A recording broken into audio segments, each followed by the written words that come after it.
Good evening, everyone. I'm Lissy Bastian. It's Thursday, February 27th. Thanks for staying with us. Health Minister Dr. Dwayne Sands not taking too kindly to claims on notorious social media site, which insinuates that there is a coronavirus patient at the Princess Margaret Hospital. Dr. Sands calling it a sick post put into the social media stratosphere. There's some coronavirus patient at Princess Margaret Hospital. There is no such patient.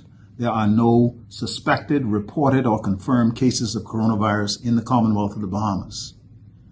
We believe that this type of irresponsible media activity could be detrimental to the Commonwealth of the Bahamas, and perhaps this is time for this site to be taken off the social media platform.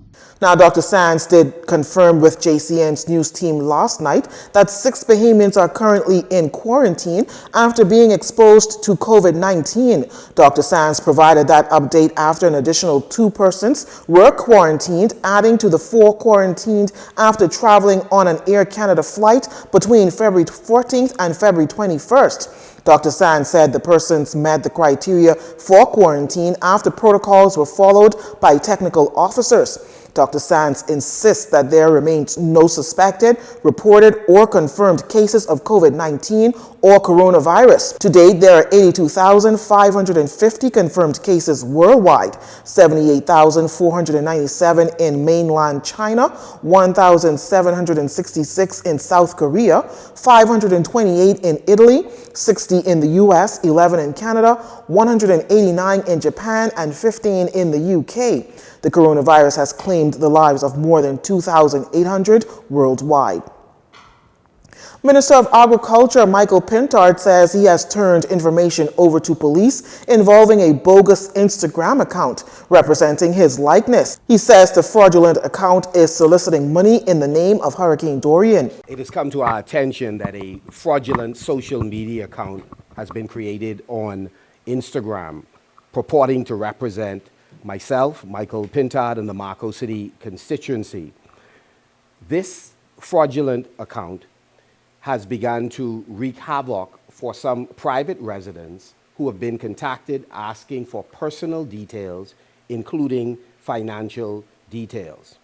We wish to identify those accounts for the general public. We have already reported to the police our concern, and we did so at least 2 weeks ago.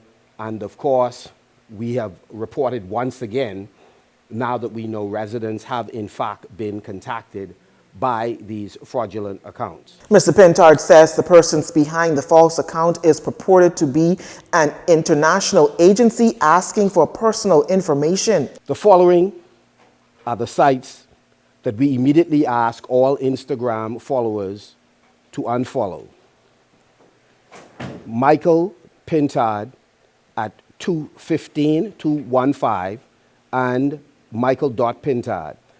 Those are not accounts that we are using. Mr. Pintard says the public should be aware and should take note of his official account. The following are the official social media handles for myself and those utilized by the team. On Facebook, it's Michael Pintard and Michael C. Pintard, personal accounts. Facebook, Marco City, Michael Pintard, and the Instagram account has official Marco City constituency account, and Twitter at Michael Pintard, managed by my office. The matter has been reported to law enforcement authorities.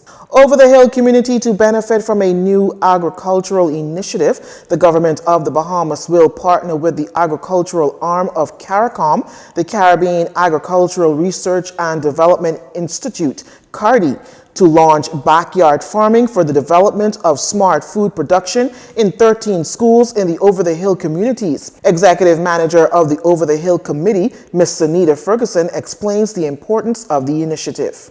In 2018, we released the white paper outlining the policy initiatives to transform Over the Hill community based on several hours of consultative meetings with stakeholders.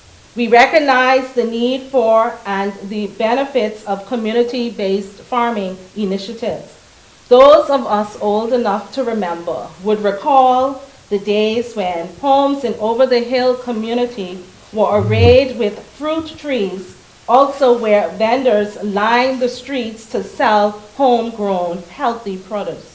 Times and values have changed. Representative of Cardi, Dr. Michelle Singh, says the initiative will empower residents and students alike, socially and economically, while offering green and sustainable technology. She adds that the initiative will reduce food import and promote self-sufficiency. Some of the systems include PVC hydroponic systems, grow boxes, trellising, and microtunnels. Hands-on training will be complemented by capacity building initiatives and supplemented by user-friendly information products such as fact sheets and manuals. These activities will be supported by the Faculty of Food and Agriculture, UWI, the regional expert on climate-smart food production systems, and will also involve our local stakeholders like BAMSI and our host ministry, the Ministry of Agriculture and Marine Resources. Minister of Agriculture Michael Pintard expressing delight in the partnership. We're happy to be working with this initiative. Two critical things we intend to do over the course of the next few months in conjunction with Cardi and this team is, one, continue the introduction of aquaponic systems. As you would be aware, we have already begun putting in place in a number of schools the aquaponic systems, and of course Albury Sales will be one additional school. Secondly, hydroponic systems as mentioned by Michelle.